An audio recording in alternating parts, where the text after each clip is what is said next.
சேர்ந்தவன் தான். நான் எங்கிருந்தும் திருச்சியிலோ புதுக்கோட்டையிலிருந்தோ அல்லது வெளியூர் மாவட்டங்களிலிருந்தோ இங்கே வரவில்லை. ஏனால் இந்த தேர்தலில் வாக்குகளை வாங்கிவிட்டு அடுத்த முறை இவர்களை தேடி போக வேண்டும் என்று சொன்னால் இங்கே பல மாவட்டங்களை தாண்டி அங்கே திருப்பி பல ஊருக்கு போக வேண்டும்.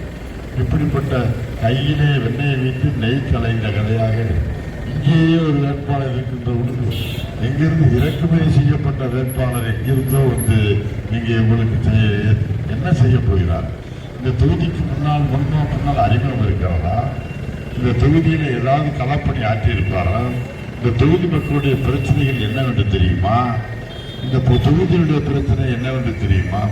எதை பற்றியும் தெரியாமல் ஏதோ சீட்டு கேட்டால் கொடுத்ததுங்க எங்கிருந்தோ இங்கே சீட் இந்த மக்களுக்கு என்ன செய்திட முடியும்? அல்லது இந்த பிரச்சனையை இந்த மக்களை